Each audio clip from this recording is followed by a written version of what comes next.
और इस बीच सीधे आपको लेकर चलते हैं, बीजेपी की तरफ से प्रेस कॉन्फ्रेंस की जा रही है। परिवार जो अपनी बेटी के लिए न्याय मांग रहा है, एक महिला मुख्यमंत्री ममता बनर्जी से, और ममता बनर्जी को पीड़ा नहीं हो रही, दर्द नहीं हो रहा, और यह कहना गलत नहीं होगा कि निर्ममता बनर्जी की न्याय देने की क्षमता पे सवाल उठा है। आज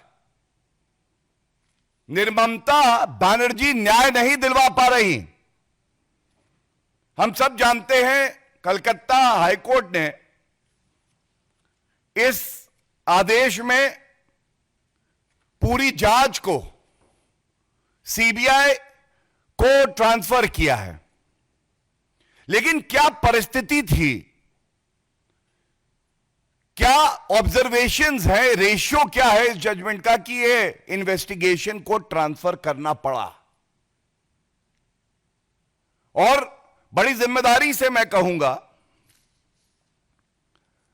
ऐसा प्रतीत होता है जजमेंट पढ़ने के बाद, और मीडिया ने जो भूमिका अदा करी है, जो तथ्य सामने रखे हैं कि ममता बनर्जी किसी को बचा रही हैं। ये कौन है, ये लोग कौन हैं? ममता बनर्जी को आज जवाब देना होगा। क्राइम सीन, एक वरिष्ठ अधिवक्ता होने के नाते आपको बता दूं, जो पहले 48 घंटे होते हैं ये सबसे महत्वपूर्ण होते हैं एविडेंस कलेक्शन के लिए, फोरेंसिक जांच के लिए। और ममता बनर्जी ने एक बयान दिया जब ये कुकर्म किया गया, जब ये जघन्य अपराध घटित हुआ, उसके एक दिन बाद कहा कि मैं सीबीआई जांच ट्रांसफर कर दूंगी कुछ दिनों के बाद। तो ममता बनर्जी, आपसे यह सवाल है, कुछ दिनों के बाद क्यों? तुरंत क्यों नहीं? जिससे कि एक निष्पक्ष जांच सीबीआई करती, क्राइम सीन को प्रोटेक्ट करती, एविडेंस कलेक्ट होता और अपराधी को सख्त से सख्त सजा हो, डेथ सेंटेंस, फांसी की सजा हो, यह सुनिश्चित करती उसी एविडेंस के आधार पे। लेकिन ममता बनर्जी ने कहा अभी नहीं, कुछ दिन के बाद। और मैं अभी बताऊंगा कि कलकत्ता हाईकोर्ट ने क्या कहा है इस पे। तो ये जो कुछ दिन के बाद कहा, इसमें किस तरह से एविडेंस को डिस्ट्रॉय किया गया है, यह बड़ा चिंताजनक है ममता बनर्जी जी। और अब आपके सामने कुछ तथ्य रखता हूं। पश्चिम बंगाल सरकार ममता बनर्जी के आदेश पर क्या कर रही थी?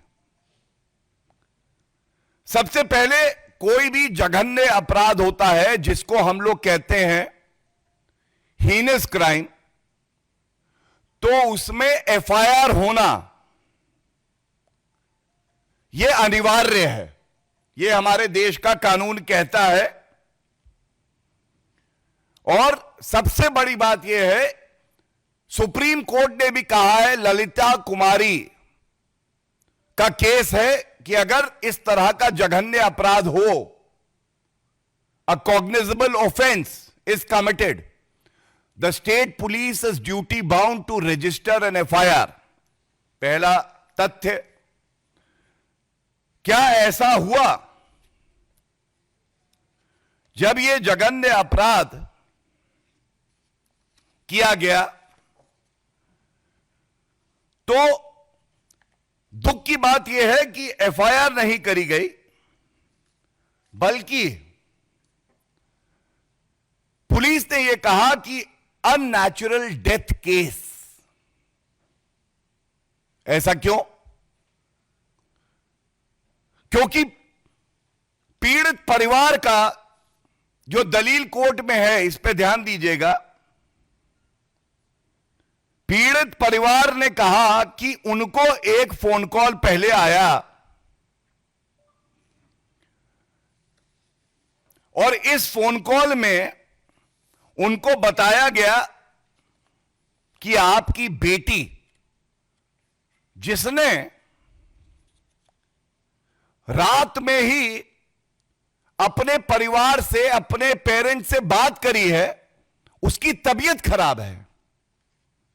यह पैरा 13 में है और मैं इसलिए पढ़ूंगा क्योंकि यह जानना आवश्यक है कि कैसे पूरे इस मामले को रफा दफा करने की साजिश ममता बनर्जी ने ही रची और जो अपराधी हैं उनको बचाने का कार्य कर रही थी। मैं वो लाइन पढ़ देता हूं। The parents would state that at about 10:53 AM on August, Mamata Banerjee, निर्ममता बनर्जी, बीजेपी आक्रामक तरीके से ममता बनर्जी की घेराबंदी करते हुए ये कहते हुए कि कोलकाता में जो महिला डॉक्टर रेप और हत्या का मामला है, वहां आरोपी को बचाने के लिए खड़ी नजर आ रही है ममता बनर्जी।